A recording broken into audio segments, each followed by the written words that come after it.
Hi, my name is Roland Wiley. I attend Altadena Baptist Church, and I have the honor and privilege to speak with Pastor George Van Alstine about, I would say, your journey not only physically from the East Coast, because you didn't grow up here, but your journey from the East Coast to here in Altadena in the early days of integration. So share with us a little bit about the draw to California. Yeah. Well, I grew up in a suburb in North Jersey where there were no black people. Okay. Frankly, the darkest people in town were Italians, and we found a way to be prejudiced against them. But just across the river in Paterson, New Jersey, was the black community. And I didn't realize what that said about society. And when was that? Like what? Well, that was in the, I was born in 36, so it was the next 15 years while I went through elementary and high school, graduated high school in 54. So during that time, I was pretty oblivious to whatever black people were going through. It wasn't an issue in my life or my world. When I got to college, I made some of my first black friendships, but I've got to tell you, we never got close enough for me to feel what they were going through from their background and what their race meant to them in this society. So when I came out here to go to Fuller Seminary after college, I was still pretty blank and naive about it all. And during my seminary time, my nose was in the books. And seminary time for you here was 1958 okay. to 1961. And I actually attended church here when I was in seminary and worked with some of the young people. Oh, wow. So I was familiar with the church, but I really wasn't aware of the community very much. So I went back east after that and found a church in Massachusetts where I became pastor and spent the next 9 years. I got to tell you, this small town south of Boston called Sharon, it was 75% Jewish, so that was a new experience for me right away. And then Boston was going through the desegregation of schools, and we were part of that experience. Then the truth is, I went through everything that the 1960s in this country means in Sharon, Massachusetts. It's a kind of isolated small town, but the hippie movement, the anti-war protests, sure. The Jesus people movement, and right on up to the civil rights movement. It was all one big radical change for me. That would have happened in the last part of the 1960s. Now, I'm curious, what was it like to experience that particular timeline in Massachusetts? Because like you said, it's that there weren't a lot of black people in Massachusetts specifically. I mean, maybe more further south into the other states, but what was that like? Yeah, okay, well, just focus on the civil rights piece of that, because Sure. all of that was transformational. But our town was part of the desegregation plan that Boston worked out. Okay. Which turned out to be a very unfair one-way busing. So black kids from Roxbury, I think it was just high school, were bused into towns that were willing to cooperate, and ours was one. And they would come, go to school, go back home. So I was aware of that and how that brought the town into contact, intimate contact. But what was really happening to me was Dr. King, and hearing his speeches and going through the journey of sorting out the various movements, the SNCC and the Malcolm X movement, and Dr. King's road and the nonviolence, and all of that, I was just tracking with it. And when he was shot, it was 1968, and it was super traumatic. And I remember not only the images from that, but there was one image, I wish I could find it. Roland, maybe you can help me. There was a picture of a little girl, I would say about 10 years old. and a little black girl in some southern town standing next to a water fountain that said colored only. And it was the look on her face. It was her big eyes, and I'm torn between whether it was fear or anger, or maybe both. But I've looked and looked for that picture, and I cannot find it. I'd know it if I saw it. But anyway, all that was going on, and I actually became involved in the Boston area civil rights movement through an organization called FREE, which was Fellowship for Racial and Economic Equality. And I became more and more involved. We made trips to the South. I actually went to Lynchburg, Virginia, and saw Thomas Road Baptist Church, where Jerry Falwell and all those people.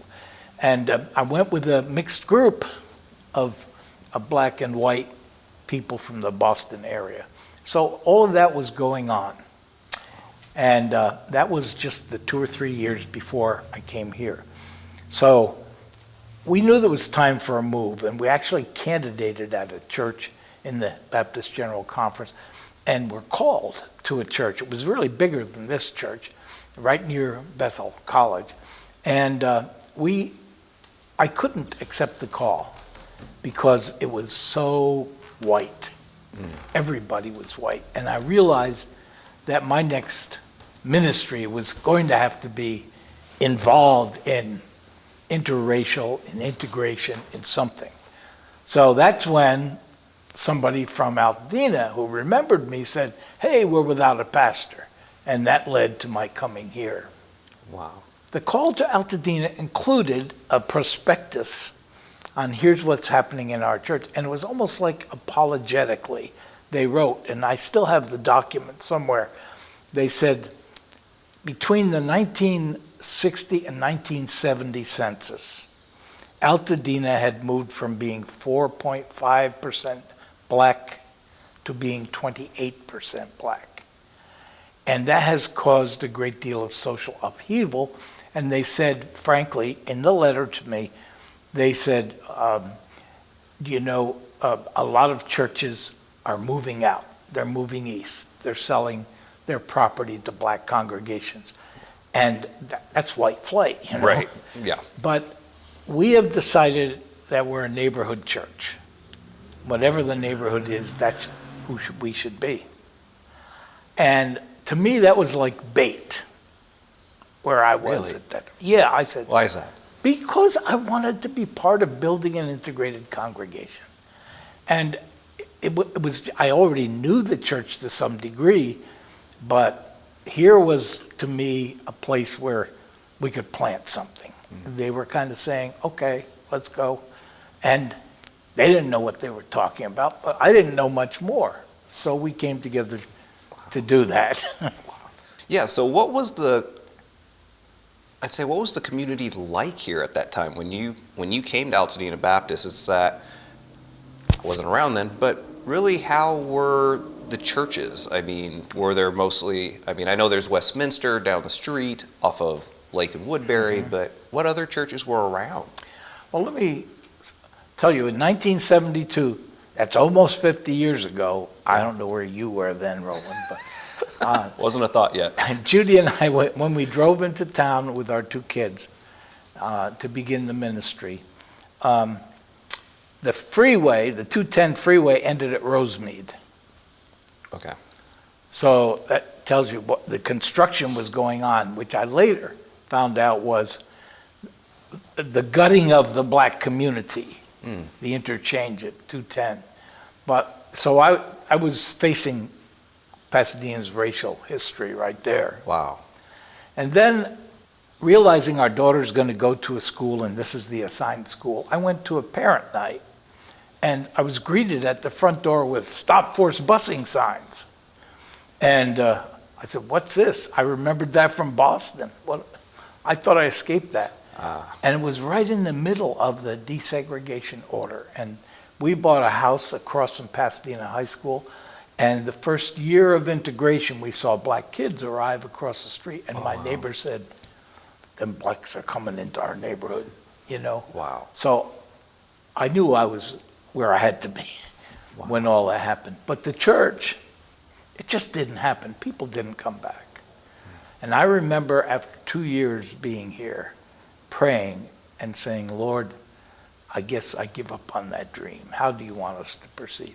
The next Sunday, 2 families came to church, the Blackwoods and the Devons. Wow. And they could look across and say, oh, there is another black family here. And they're still with us today. Yes, and that was the beginning of being an integrated congregation. Wow. Yeah, because, I mean, both of those families have legacies here at Altadena Baptist Right. Church. So when I came here, just because I grew up with being taught by my mom that differences are all around us. I mean, in preschool, there was a child who was my current height, but he had Down syndrome, and he was the nicest kid. I mean, time-wise, he was probably maybe 16, 17, but his personality was like us as preschool kids. So knowing differences wasn't too much of a factor. And for me also, finding youth groups, I was going to, I believe, Foursquare's youth group because there were some classmates I had when I attended Pasadena Christian that invited me to their youth group because my mom and I weren't really at a set church yet. Oh, okay. So we decided to come here one time, and that's... How can you remember? Was it someone who invited your family, or? No, I don't believe so. How old were you? About 12 or 13. Okay. The reason why I know that is because the following year it was Glenn, Molina, and Mike Ross who attended my 8th grade graduation. So it was great to be here, and then also just to see kids that were my age. That was Jason, that was Omar, Shakristala, and Sarah, and Gina, and Sydney. Gosh, but it was just like there was just that nice core of us. Yeah, that was an interracial group. Yeah, completely. Yeah. So, and we were all from different neighborhoods. So it's like I was up here in Altadena, some were over in Pasadena, others were in Glendora. I hadn't even heard of What year would that be? That was around 89 through 93. Okay, now let me tell you something. Sure. What does integrated mean? Ooh. So I found this. I forgot it existed. This is the Star News. Oh, wow. Of 1988. Look at the heading, the headline. Pastor's concern. Pastor's concern for humanity crosses color lines. Wow. And look, there's a picture of me in the front of the church. Oh, my goodness. And it's all about how integrated our church was. Here, let me hold that up. That's interesting. And, yeah, Van Alstine. Of course, glorifying St. George. Right. But I remember my reaction to that article was a bit embarrassed because I didn't feel confident that we were integrated in a deep enough way. Right. I knew we had a way to go. Sure. Let me tell you a couple of examples. Lois Shotlow was very involved in the church. Yes. A leadership. She was, I think, superintendent of the Sunday school, and she was a librarian in, I think, the LA library district. Perfectly comfortable. I remember when we were going to have a Christmas pageant, and I brought up the question that Mary and Joseph and the baby were all white, that we couldn't have that. And Lois challenged me, said, well, we should, So we were coming from different directions. Sure. Now, the first time I visited in her home, I was astounded because everything was Afro-American, all the art, the statues. And I realized that when she leaves her house, comes to our church, she leaves all that behind. Right. Because our church was not multicultural in that sense. Right. We weren't affirming the black culture. And I realized how we had to get deeper into each other's lives.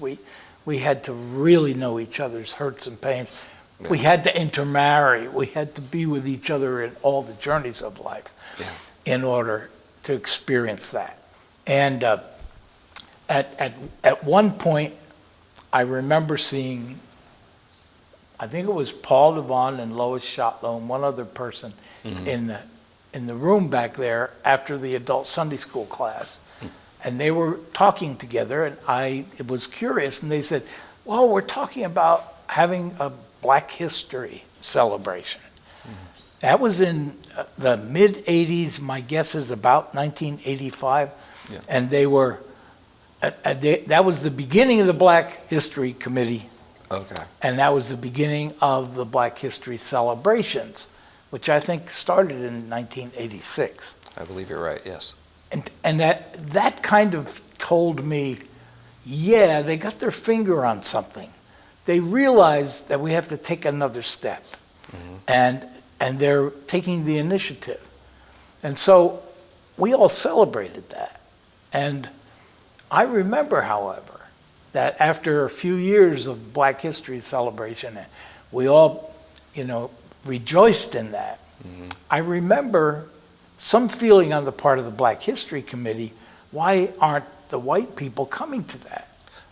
I talked to some white members of the congregation, and they said they didn't feel invited. They felt like it was their celebration. I said, we got a problem. And so we started addressing that problem, and I think I became part of the committee and submitted myself to the committee. I didn't take over or anything. No. But I think that was an important part of our journey as well.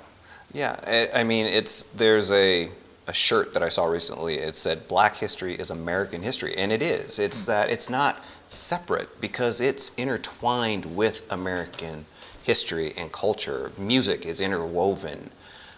Inventions, I mean, the traffic light, the gas mask, there's more I could list, but all of that is what makes, I would say, Altadena Baptist Church beautiful in that way, because the Black History celebration that's been going on for 30 plus years has been such a huge, I'd say, a staple of our church. And it's beautiful because, people from all over come to it.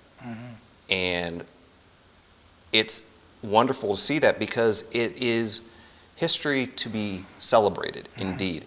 And yeah, I do remember us having conversations where some people are like, well, white people were that, well, it's not, I wasn't invited or I don't feel comfortable. It's that. I don't want to crash the party. Right, and you're really not. If anything, you're learning, you're gaining from being involved or attending it. Right.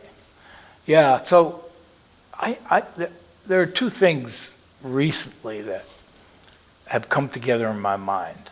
One is the mood in our country, the junk that's going on, how much of it has taken a racist turn.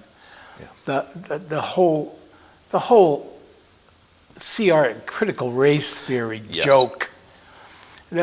Any people who are disturbed about teaching critical race theory in the public schools, first of all, it's not happening.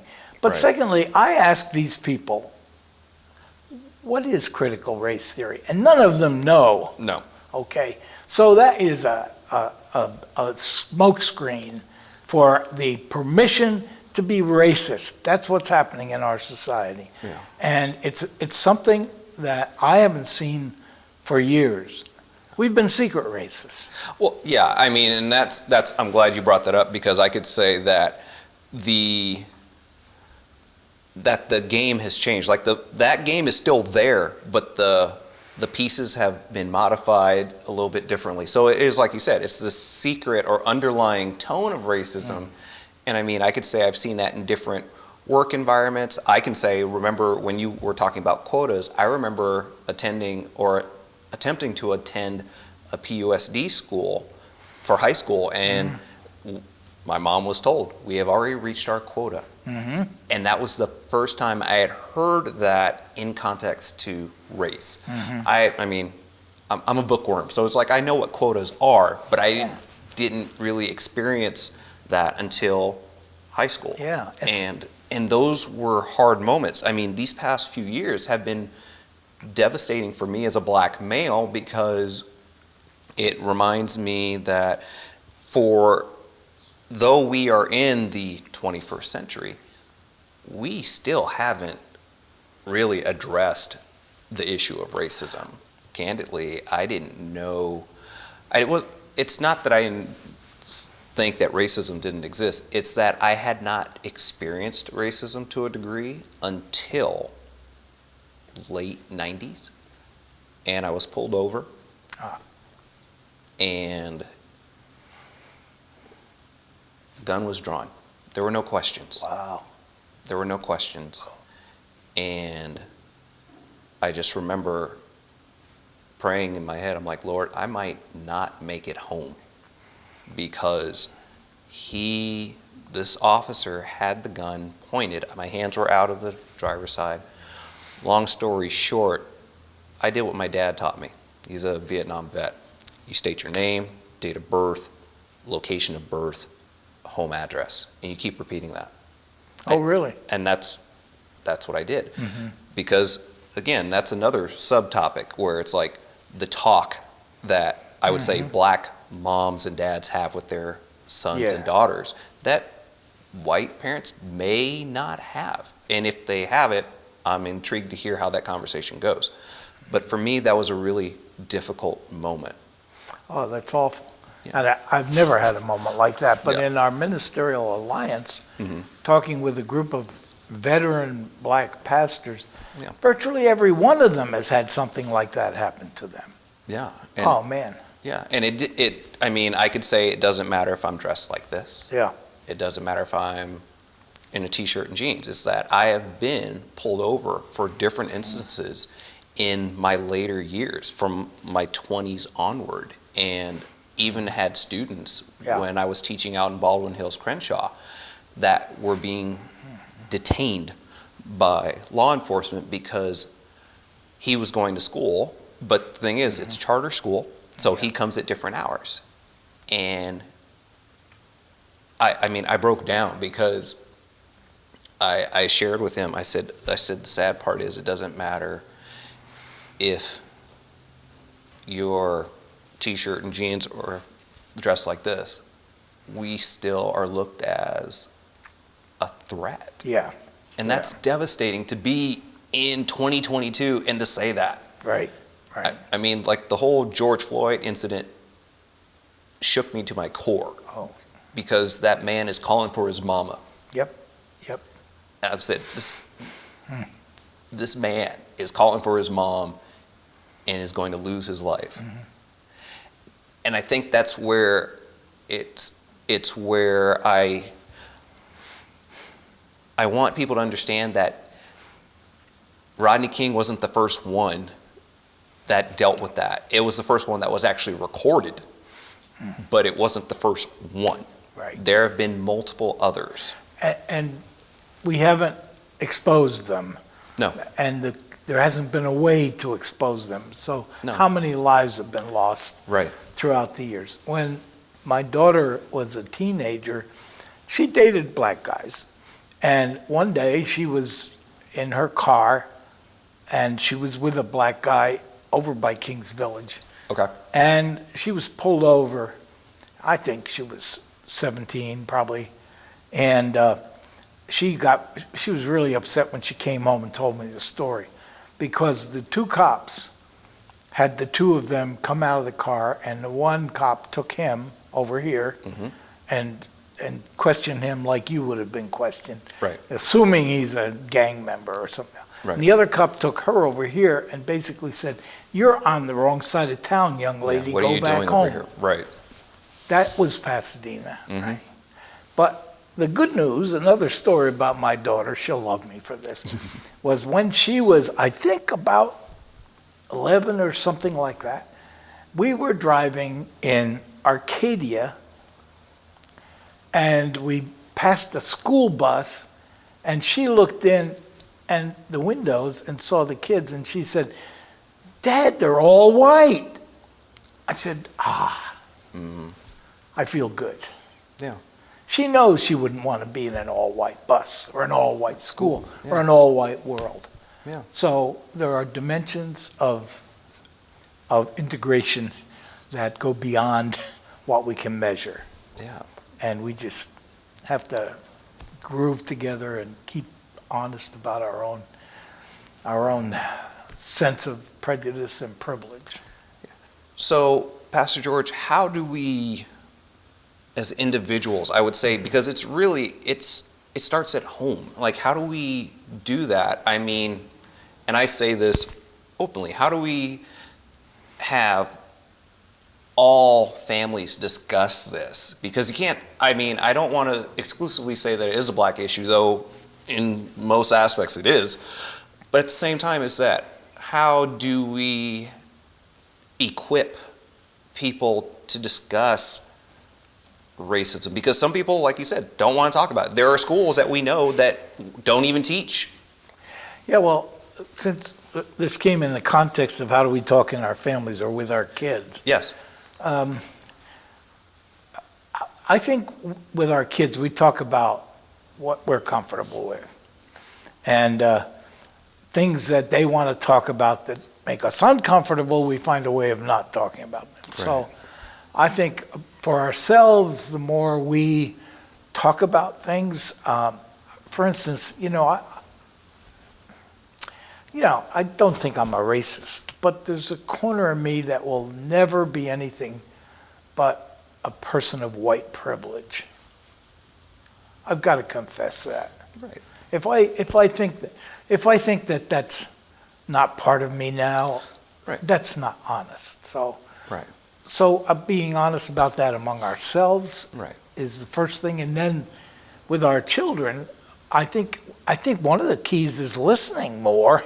Yes. Because they're going through experiences that they would share with us if we were open, and then we could get into those healthier discussions.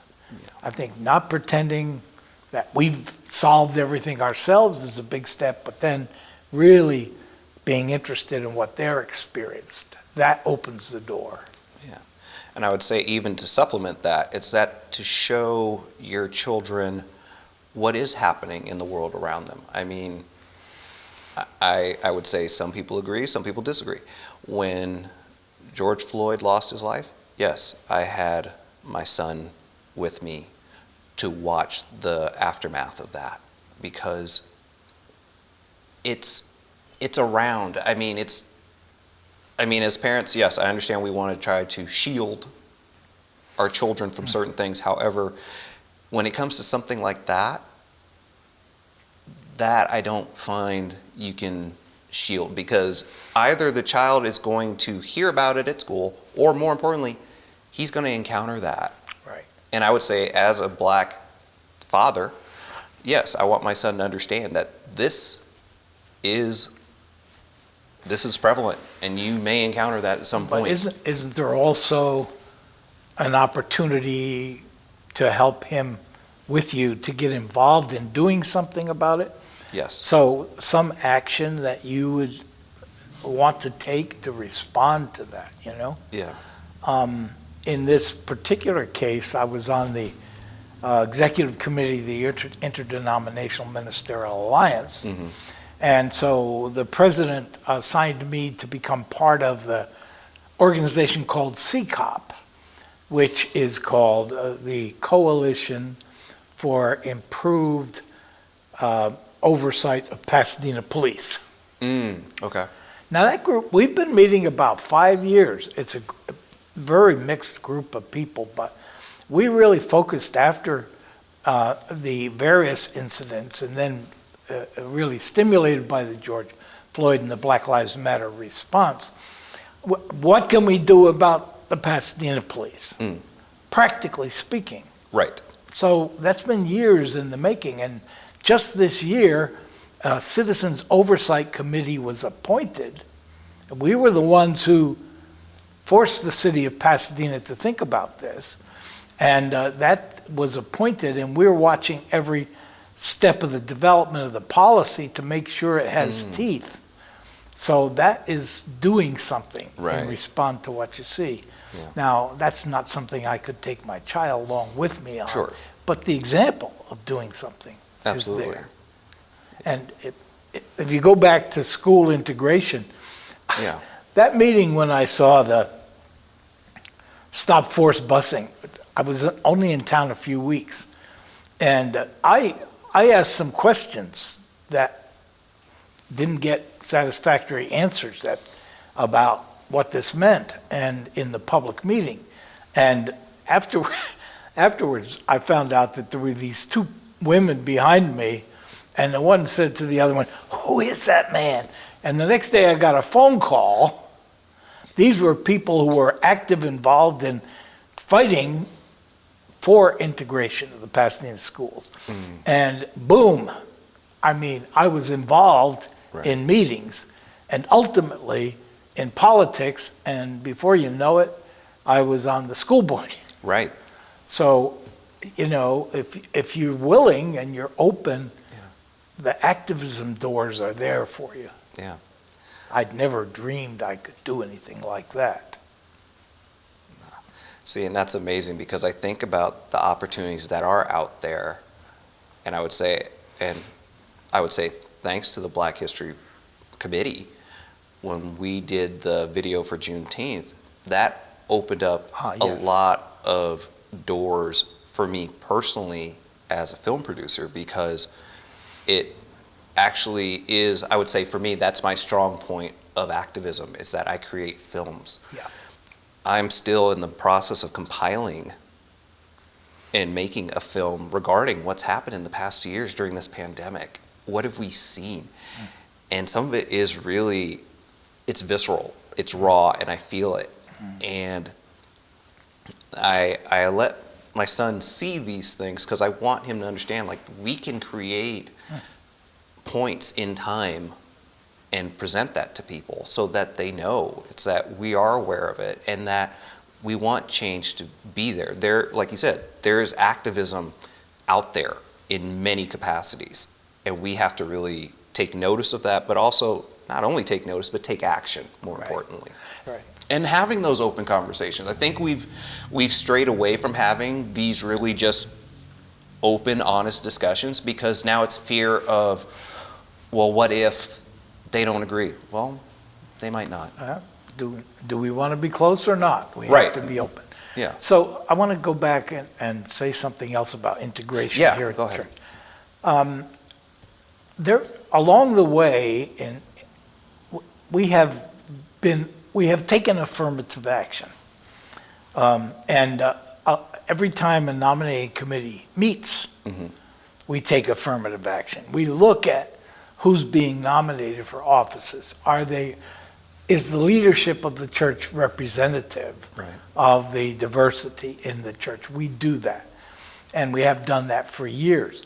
So at this point, I think we're seeing the results of that without thinking about that too much. Right. Our deacon board is currently, or the last full deacon board is 4 African Americans, 4 white people, 1 Latinx. That is representative of our church. Yes. And they're in people of equal power in the church. And I think that's important. You still have 2 pastors who are disturbingly white, but they're going to not be here forever. Right. And we need to think about that as we select new pastors. Yeah. So our process toward integration is ongoing, and we could fall back with different leadership. We could easily become a church isolated, and not aware of these issues anymore. Right. So I'm done. Nice. No, it's great to see how the church has advanced that, because that is, I would say, in churches it's especially important. I would say that I've seen over the course of the past 3 or 4 years, especially with all the social events, now it's a pressing issue. Like, we have to make our staff more diverse. And I said, but that's a knee-jerk response, though. Yeah. If it's a genuine thing that you're hiring this person, then let it be that. But don't hire people of color now because it's now. Well, and I mean, and I may not be expressing it right, but no, but I get you. And yet, hiring the people of color, if you admit that this is surface, tokenism, but then we're going to build behind it. Yes. So if you build reality behind it, Right. that's okay. Yes. I agree. You shouldn't wait until you've solved everything Right. in your guts before you act differently. Right. Well, let's act differently and then bring our guts along. Right. No, I agree with you. Is that it should be that, okay, we're hiring this person, but then this is what we're building with the intention. Yeah. It shouldn't just be for PR. And I mean, that's important in a church community. I mean, Altadena has been known as a bedroom community for as long as I remember. But more importantly, it's that when people come through the doors, it should be indicative of the community. Right. And I would say Altadena Baptist Church has made that a wonderful thing over the past 30 years that I've been here. Right. However, Yes. remember I told you about that census change from 60 to Yes. 70? Mhm. Look at the new census. Oh, The black community in Altadena is almost as high, I think 27% versus 28. Mhm. But the black community in Pasadena has dropped significantly. yes. The Latinx population increased and Yes. continues to increase. Mhm. The API, the Asian population, has really taken off. Mhm. Now, what we're going through is gentrification. Yes. Black people can't afford to buy a home here, even rent here. Right. They move out to Palmdale or Rialto, High Desert. Palmdale, Right. Lancaster, Fontana. Yeah. So that's going to raise new challenges for our church. Right. So how do we address the new realities? In fact, the blacks who are able to live here Mhm. are going to be more affluent blacks. Does that change Right. the church? That's a good question. So the church has to always have its finger on its pulse, Pulse. and its conscience. Oh, gosh. Pastor George, it's, like I said, it's truly an honor to have this conversation with you. And I look forward to having more conversations with you about this. Wonderful. Yeah. Yeah, this is great. And Roland, I'm glad you're bringing your experience and your own personal journey into your work. It's much needed in the field of communications. Thank you.